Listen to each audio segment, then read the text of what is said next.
9월 10일 주일 아침, 오늘 주님 전에 나온 모든 사람들을 축복합니다. 옆에 앞에 뒤에 있는 분들하고 인사합니다. 주님의 사랑으로 축복합니다. 사랑합니다. 인사하십시오.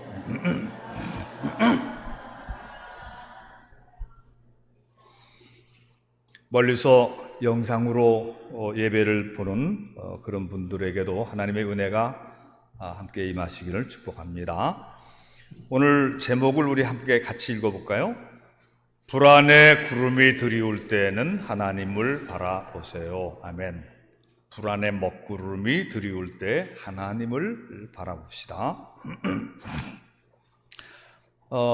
여러분은 요즘 어떤 꿈을 꾸셨나요? 꿈을 사람들은 수시로 꾸는데 또 자주 잊어먹는데 어떤 꿈은 수십 년 지나도 기억나는 꿈들이 있죠.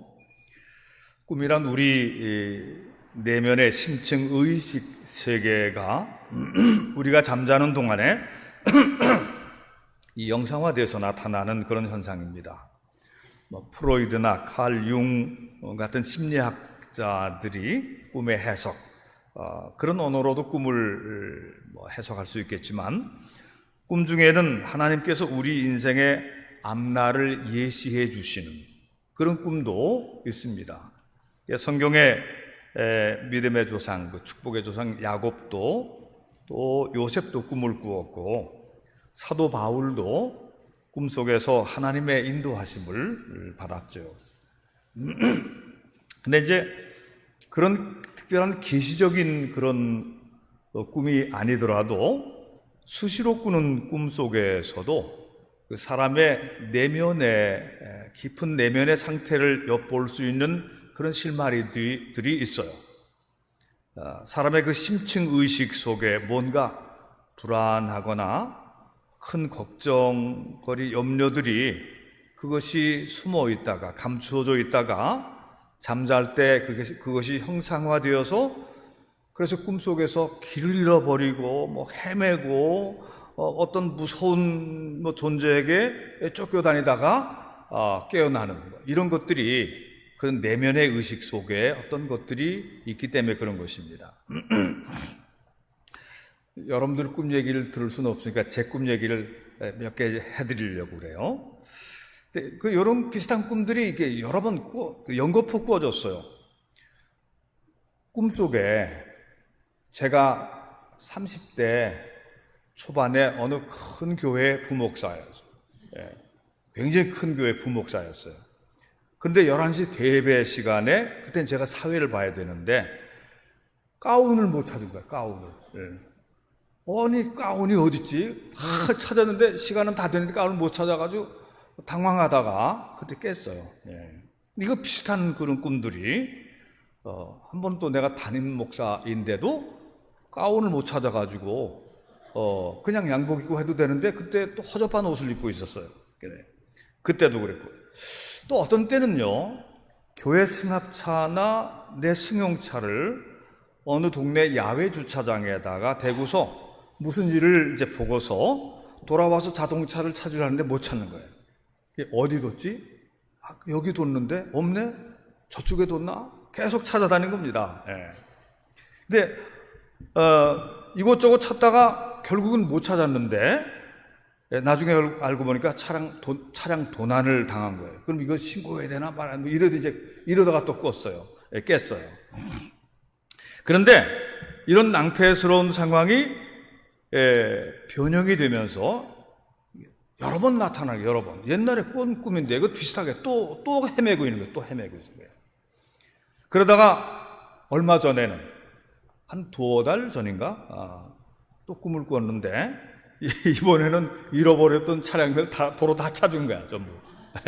그래서 나중에 꿈 깨고서 속으로 재밌어갖고 그래도 잃어버린 것보다 낫네, 그런 생각이 들었습니다. 근데 이런 꿈들을 내가 스스로 진단하고 내 스스로 한번 해석을 내려보는 거예요. 나의 내면 세계 깊은 곳에도 뭔가 불안한 것이 있고 염려해야 하는 것이 숨어져 있으니까 이런 것들이 꿈속에 이렇게 나타나가지고 잃어버리고 헤매고 그리고 또 뭐 준비가 안 된 상태, 이런 것들이 이제 나타나고 있다, 이런 생각이 드는 것입니다. 여러분은 어떠세요? 아주 편안한 꿈만 꾸십니까? 아주 그냥 해피한 꿈만 꾸십니까? 마음이 평안해서 좋은 꿈만 꾸는 분들이 별로 없을 거예요. 때때로는 좋은 꿈을 꾸지만 여전히 또 이상한 꿈도 꿀 것입니다. 저는 이제 제 스스로 진단을 하면서 마음이 좀 편치가 않거나 내면의 영적인 상태가 좀 불안정해지는 것을 느낄 때에 걱정이나 염려의 먹구름이 내 영혼, 내 마음에 내리덮일 때, 그때 저는 성전으로 올라옵니다. 주로 이제 이 자리, 우리 김창겸 목사님 앉아있는 그 자리에 앉아서 시편을 봐요. 시편을 보는데 오늘 읽은 시편 42편을 이제 그런 때는 제일 많이 읽는 게 시편 42편입니다. 여러분, 시편 42편 1절부터 3절까지 우리 함께 봉독을 하겠습니다. 시편 42편 1절부터 3절까지 시작. 하나님이여, 사슴이 시냇물을 찾기에 갈급함같이 내 영혼이 주를 찾기에 갈급하니이다. 내 영혼이 하나님 곧 살아계시는 하나님을 갈망하나니 내가 어느 때에 나아가서 하나님의 얼굴을 배울까? 사람들이 종일 내게 하는 말이 내 하나님이 어디 있느냐 하오니 내 눈물이 주야로 내 음식이 되었나이다. 이 시인의 삶의 자리는 영적으로 아주 메마른 자리인 것입니다. 그래서 목마른 사슴이 시냇물을 찾기에 갈급함 같이 내 영혼이 주를 찾기에 갈급하니이다, 이렇게 고백하고 있는 것이에요. 우리나라는 세계적으로 이 음료수, 물을 마실 물이 부족하지 않은 나라예요. 심지어는 뭐 산에 올라가서도 내려오는 물을 그냥 깨끗하면 다 마실 수 있는 나라가 우리나라인데 다른 나라는 그렇지 않더라고요. 그런데 우리나라도 이 영적인 메마름이라고 하는 측면에서는 이 심각한 나라입니다.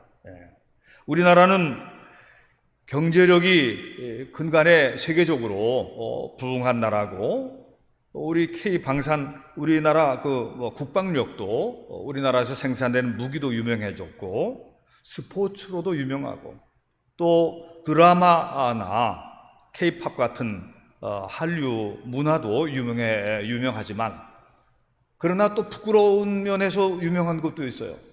심각한 이 자살률.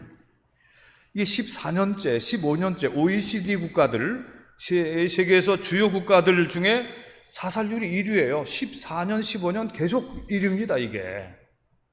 어느 정도 1위냐? 이 자살률은 10만 명당으로 따지는데 일반적으로 OECD 국가들 10만 명 중에 12명 정도 자살을 하는 걸로 그렇게 평균을 내는데, 우리나라의 자살률은 29명이에요. 2배가 넘는 것입니다. 10만 명당 29명. 우울증으로 자살하고 또 때로는 경제 문제로 또 다른 문제로 자살하는 시도자들이, 시도하는 사람들이 한 3만 명 정도 된다고 그래요. 요게 이제 요 데이터는 몇 년 전 데이터지만 거의 비슷합니다. 이게 지금 안 줄어들고 있어요. 1년 새 자살로 죽는 사람이 13,200명. 요즘은 여러분도 알다시피 초등학교 교사들이 많이 극단적인 선택을 해요. 고등학교 교사가 또 한 분이 극단적인 선택했는데 대부분 다 초등학교 교사들이 자살을 합니다. 그 원인 중에 무엇이 제일 큰 원인인가?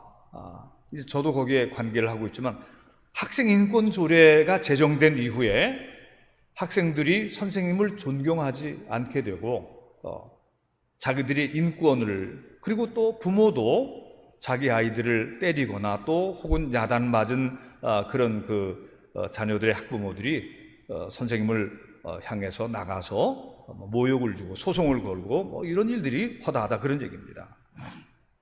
이제 이런 것을 교육부에서 빨리 해결하기 위해서 노력하지만 이제 제 생각엔 참 안타까운 그 마음은 자살하거나 죽음 직전까지 간 사람들, 또 교사들도 이 극단적인 선택을 하지 말고 하나님께 기도하면 좋았을 걸. 새로운 생명의 일로 인도함을 받고 그 어려움을 그것을 잘 이겨냈더라면 얼마나 좋았을까 하는 이런 생각이 이제 저의 마음에 이제 드는 것입니다. 시편 42편의 시인은 살기 위해서 영적인 물을 마셔야 되기 때문에 목마른 사슴이 시냇물을 찾기에 갈급함같이 그리 영적인 물을 마시기 위해서 간절히 하나님을 구하고 있는 것입니다. 이 시인은 믿음의 사람이기 때문에 메마른 땅에서 물을 얻기 위해서 생수의 근원이시고 내면의 갈증을 시원케 해결해 주시는 하나님을 뵙기를 간절히 구하고 있는 것이죠. 요한복음에 보면 예수님이 이 사마리아의 수가성 우물가에서 한 여인을 만나는 장면이 나오잖아요. 이 여인은 예수님과 대화 속에 나와요. 전에 5 남편이 있었던 사람이에요. 근데 그 5 남편 차례 다 헤어진 거지. 다 헤어졌고 지금도 다른 남편과 함께 6번째 남편과 함께 살고 있지만 행복하지 않은. 그래서 인생의 진정한 만족과 영혼의 갈증을 풀어줄 어떤 그 갈급함 속에서 아무도 나다니지 않는 12시에 낮 12시에 한가한 그 수가성의 우물가에 혼자 물 기르러 왔다가 거길 지나가시던 예수님과 만나게 되는 것입니다. 예수님이 그 여인에게 나한테 물을 그 두레바로 퍼서 물을 한 그릇 마시게 해주시오 그랬더니 그러면서 대화가 시작되는 거예요.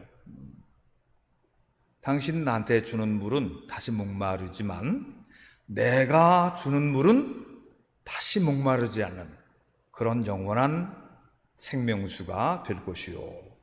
그랬더니 당신이 이 우물의 주인 야곱보다도 이 우물을 파신 야곱보다도 더 훌륭한 분입니까? 이렇게 물어보는 거예요. 그런데 그 대화 속에서 예수님 자신이 생명수 샘물을 주시는 분이시므로 그 내면의 그 여인의 내면의 영적 갈증이 시원케 되는 예수님과의 대화 속에서 예수님의 말씀을 들으면서 그 영혼의 그 여인의 내면의 갈증이 시원케 되는 해결이 되는 것을 느낀 것이죠. 그래서 그 여성은 물 기르러 가지고 온 물동이를 그냥 거기 그대로 두고 동네로 뛰어가서 동네 그 여성들에게 얘기합니다. 나는 선지자를 만났다. 나는 그분이 메시아인 것 같다. 그분이 내게 말할 때 내 과거도 다 알고 계셨고 나의 모든 것을 다 아셨고 내 속에 답답한 갈증이 다 시원케 되는 것을 내가 느꼈다. 그분에게 가보자. 많은 사람들이 예수님을 만나러 오게 되는 것입니다. 요한복음 7장 37절 38절에 이런 말씀이 있습니다. 예수께서 서서 외쳐 이르시되 누구든지 목마르거든 내게로 와서 마시라. 누구든지 목마르거든 내게로 와서 마시라. 나를 믿는 자는 성경의 이름과 같이 그 배에서 생수의 강이 흘러나오리라 하시니라. 수고하고 무거운 짐진 자들아 다 이르리라. 내가 너희를 쉬게 하리라. 너희는 내게 와서 먹고 또 마시고 돈 없이 포도주와 젖을 사라. 예언자의 말씀이기도 해요. 사랑하는 성도 여러분들이, 오늘 우리는 예수님이 파주신, 이건 야곱의 우물도 아니고 예수님이 파놓으신 이 교회라고 하는 우물인 것입니다. 예수님이 파놓으신, 여기서 그러니까 영원히 목마르지 않는 생수가 끊임없이 솟아나는 은혜의 샘물에 와서 돈 없이 값 없이 주님이 거저주시는 물을 흡족히 마시고 퍼가는 것입니다. 이것이 하나님의 자녀들이 누리는 은혜고 특권입니다. 우리는 주 하나님이 정하신 복된 안식일에 이곳에 왔으니 영원히 목마르지 않는 영혼의 생수를 흡족히 마시고 얼마든지 퍼가도 좋다는 그런 특권을 받았습니다. 값없이 돈 없이 주님이 주시는 생명수 샘물을 마시는 여러분들이 되기를 축원합니다. 다시 한번 시편 42편으로 돌아가 봅시다. 다시 시편 42편을 읽겠어요. 시편 42편 3절 같이 읽겠습니다. 사람들이 종일 내게 하는 말이 내 하나님이 어디 있느뇨 하오니 내 눈물이 주야로 내 음식이 되었도다. 넘어가서 9절부터 시작. 내 반석이신 하나님께 말하기를 어찌하여 나를 잊으셨나이까? 내가 어찌하여 원수의 압제로 말미암아 슬프게 다니나이까 하리로다. 내 뼈를 찌르는 칼이 내 대적이 나를 비방하여 칼같이 내 대적이 나를 비방하여 늘 내게 말하기를 네 하나님이 어디 있느냐 하도다. 내 영혼아 내가 어찌하여 낙심하며 어찌하여 내 속에서 불안해하는가? 너는 하나님께 소망을 두라. 나는 그가 나타나 도우심으로 말미암아 내 하나님을 여전히 찬송하리로다. 아멘. 이 시인은 현재 자기 주변 사람들로부터 뼈를 찌르는 칼같이 비난과 조롱을 받고 있어요. 하나님을 믿는 내 형편을 보니 내 하나님은 너를 잊으셨나 보다, 그렇게 조롱하고 있어요. 내 기도를 듣지 아니하는 걸 보니 내가 믿는 하나님은 아예 없는 거 아니냐, 하나님이 어디 있냐, 이렇게 말하면서 이제 비난하고 있는 거예요. 말세를 살고 있는 성도들은 내우외환을 당하고 있습니다. 밖으로도 환난이고 또 안으로도 많은 어려움이 있는 거예요. 밖에서만 공격받는 거 아니고 안에서도 시험과 유혹을 당하고 있어요.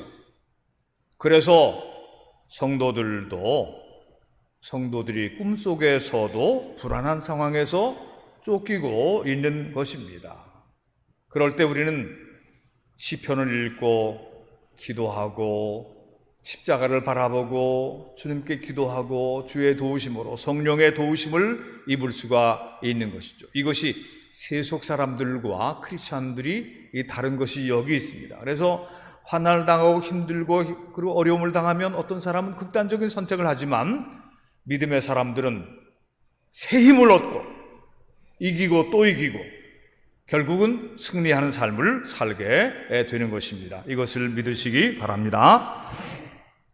사랑하는 성도 여러분들이요, 21세기를 살아가는 우리 성도들의 영적인 싸움은 단순히 이 개인적인 싸움이 아닙니다. 여러분 이제 개인적인 꿈 얘기도 하고 그렇지만 이게 이제 매우 개인적인 것 같은데 사실은 이것이 전체가 다 겪고 있는 말세를 당한 성도들이 거의 비슷하게 겪고 있는 이 고난인 거예요. 영적인 전쟁 속에 우리가 함께 싸우고 있는 거예요.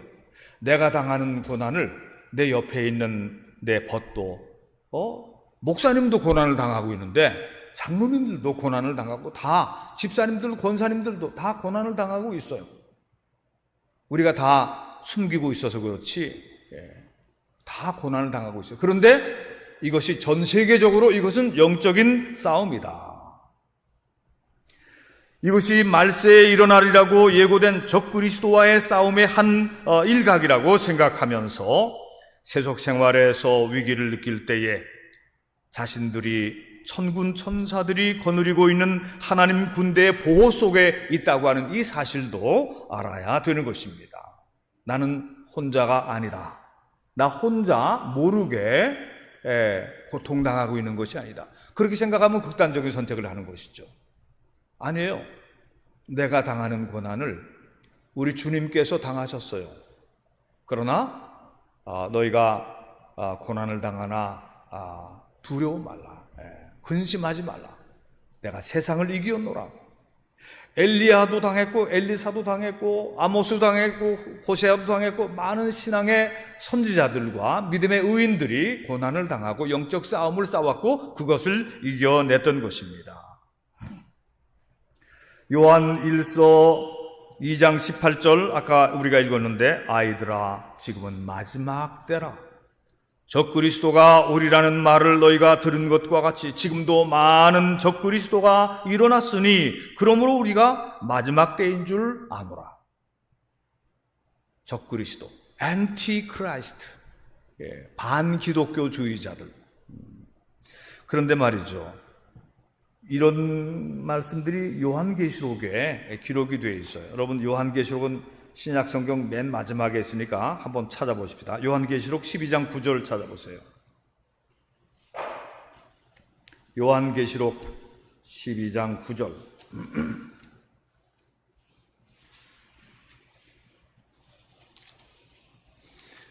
12장 9절 보면 같이 읽어보겠습니다. 시작.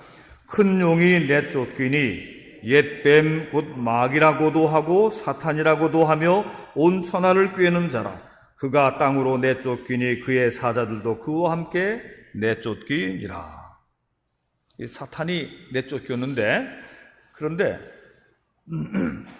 13장으로 넘어가서요, 13장 3절 4절을 우리 같이 읽을 텐데, 이 13장에 보면 그 내쫓겨서 죽게 되었던 그 옛 사탄 용의 하수인이었던 짐승이 다시 회복되고 있어요.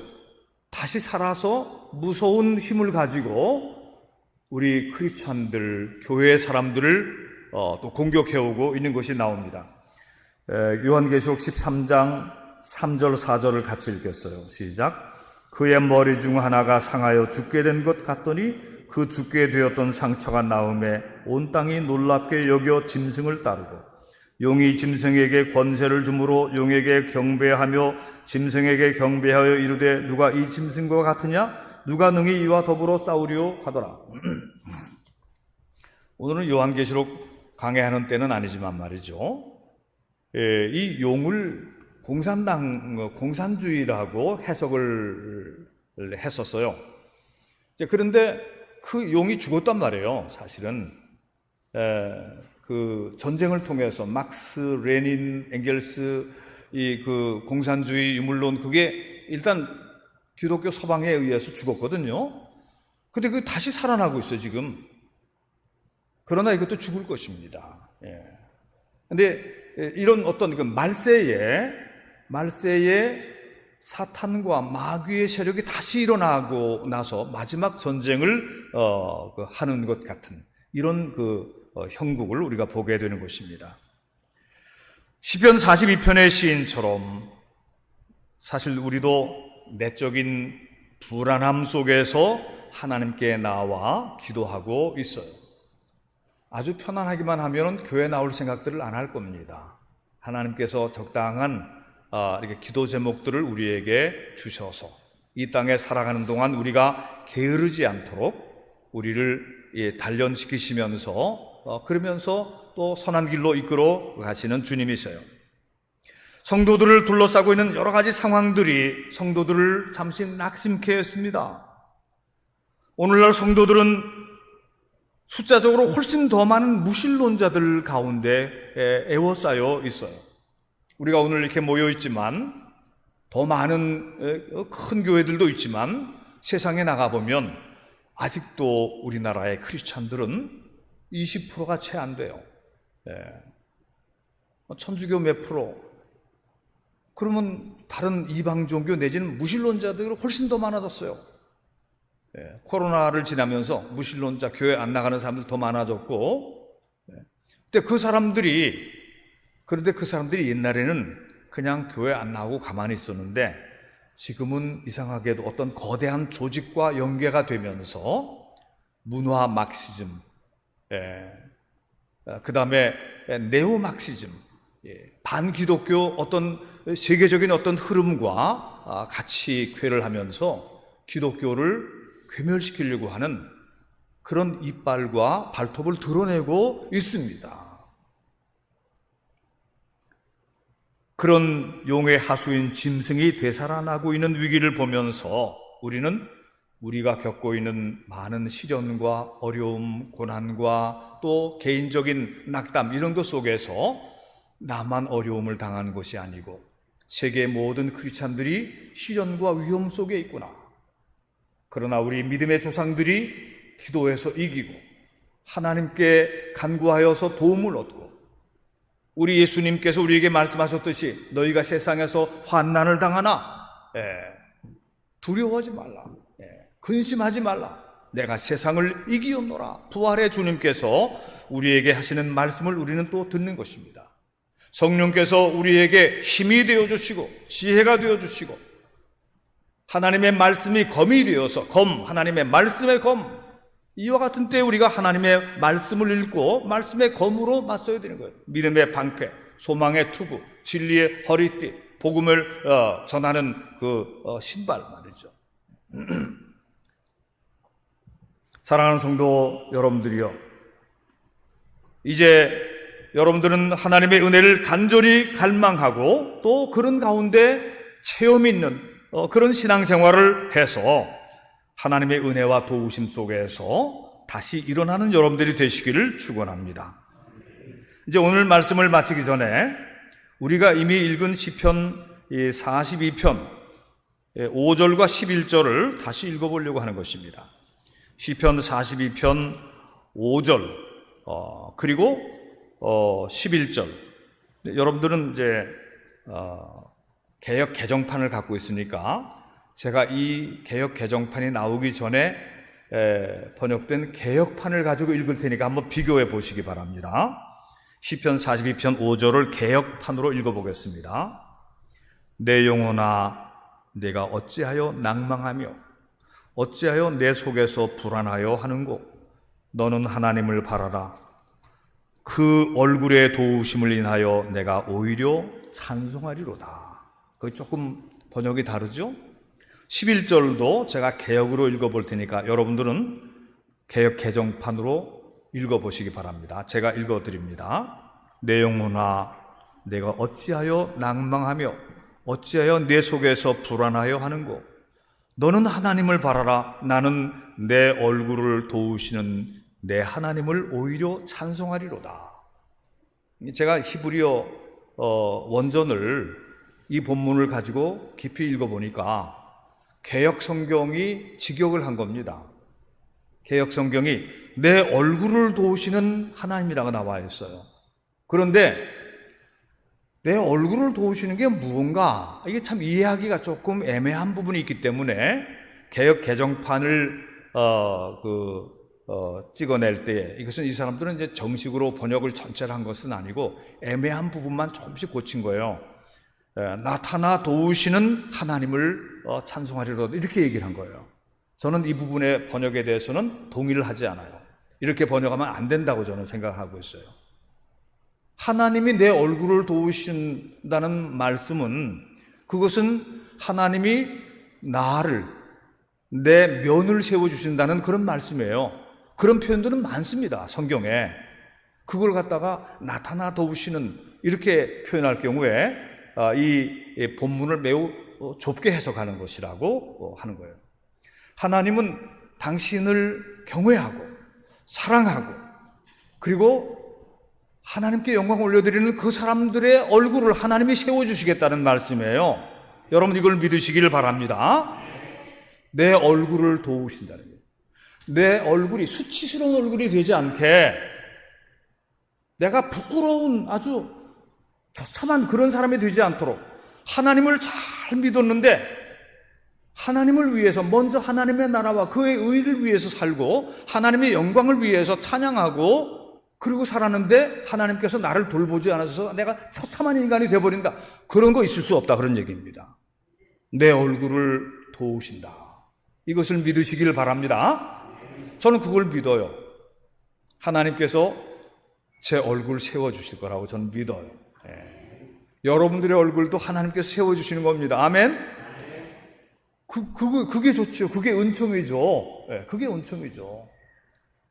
하나님이 여러분의 얼굴 보시기를 기뻐하시고 또 여러분들의 이름을 존귀하게 해주시는 거예요. 이걸 믿으시길 바랍니다. 예수님을 잘 믿었는데 그 이름이 치욕스러운 이름이 되는 것은 없습니다. 그런 것은 없습니다.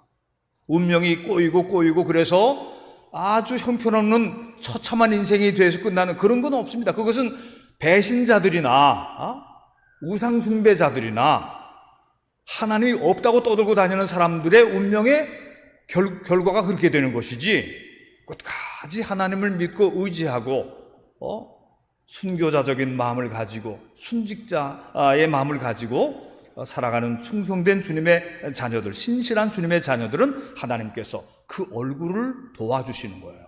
믿으시면 아멘. 사랑하는 성도 여러분들이요,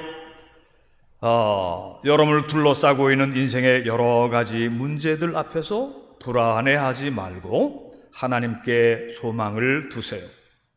하나님은 결코 당신의 얼굴을 숨기지 아니하시고 나타나 도우시는 분이시기도 합니다. 하나님은 내 얼굴을 들게 하시고 내가 수치를 당하고 엎드러지는 것을 방치하지 아니하시는 분이십니다.